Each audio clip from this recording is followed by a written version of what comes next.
حضرت ابو ربیع رحمہ اللہ فرماتے ہیں کہ میں نے ایک گاؤں میں ایک نیک عورت کی شہرت سنی جس کا نام فضہ تھا۔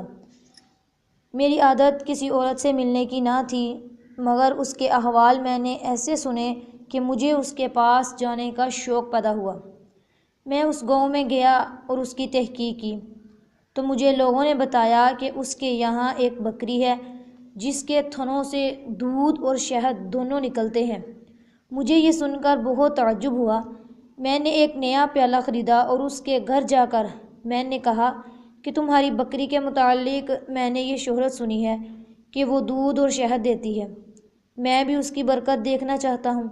اس نے وہ بکری میرے حوالے کر دی۔ میں نے اس کا دودھ نکالا تو واقعہ اس میں سے دودھ اور شہد نکلا۔ ہم نے اس کو پیا۔ اس کے بعد میں نے پوچھا کہ یہ بکری کہاں سے تمہارے پاس آئی؟ کہنے لگی کہ اس کا قصہ یہ ہے کہ ہم غریب آدمی ہیں، ایک بکری کے علاوہ ہمارے پاس کچھ بھی نہیں ہے، اسی پر ہمارا گزارا ہوتا تھا۔ اتفاق سے بقر عید آ گئی۔ میرے خاوند نے کہا کہ ہمارے پاس کچھ اور تو ہے ہی نہیں، یہ بکری ہمارے پاس ہے، لاؤ اسی کی قربانی کر لیں۔ میں نے کہا کہ ہمارے پاس گزر کے لیے اس کے سوا تو کوئی چیز ہے ہی نہیں، ایسی حالت میں قربانی کا حکم تو ہے ہی نہیں، پھر کیا ضرورت ہے کہ ہم قربانی کریں؟ خاوند نے یہ بات مان لی اور قربانی ملتوی کر دی۔ اس کے بعد اتفاق سے اسی دن ہمارے یہاں ایک مہمان آ گیا تو میں نے خاوند سے کہا کہ مہمان کے اکرام کا تو حکم ہے، اور کوئی چیز تو ہے نہیں، اس بکری ہی کو ذبح کر لیتے ہیں۔ وہ اس بکری کو ذبح کرنے لگا۔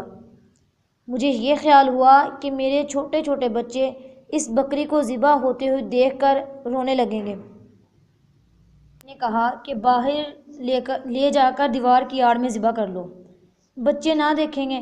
وہ باہر لے گئے اور جب اس پر چھری چلائی تو یہ بکری ہماری دیوار کے اوپر کھڑی تھی اور وہاں سے خود اتر کر مکان کے صحن میں آ گئی۔ مجھے یہ خیال ہوا کہ شاید وہ بکری خاوند کے ہاتھ سے چھوٹ گئی۔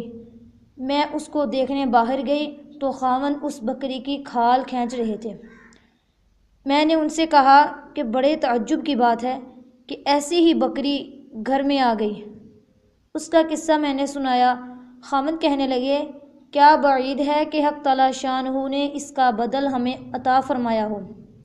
یہ وہ بکری ہے جو دودھ اور شہد دیتی ہے۔ یہ سب کچھ مہمان کے اکرام کی وجہ سے ہے۔ پھر وہ عورت کہنے لگی کہ اے میرے بچوں، یہ بکری دلوں میں چرتی ہے، اگر تمہارے دل نیک رہیں گے تو اس کا دودھ بھی اچھا رہے گا، اور اگر تمہارے دلوں میں کھوٹ آ گیا تو اس کا دودھ بھی خراب ہو جائے گا۔ پھر اس عورت نے اپنے بچوں سے کہا کہ اپنے دلوں کو اچھا رکھو، ہر چیز تمہارے لیے اچھی بن جائے گی۔ تو میری بہنوں، اللہ رب العزت نے بکری کا بدل عطا فرمایا، یہ سب کچھ مہمانوں کے اکرام کی وجہ سے ہے۔ تو میری بہنوں، اگر گھر میں مہمان آ جائیں تو ان کو رحمت سمجھنا چاہیے، ان کے ساتھ اچھا سلوک رکھنا چاہیے۔ اللہ رب العزت ہمیں بھی مہمانوں کا اکرام کرنے کی توفیق عطا فرمائے۔ وما علینا الا البلاغ المبین۔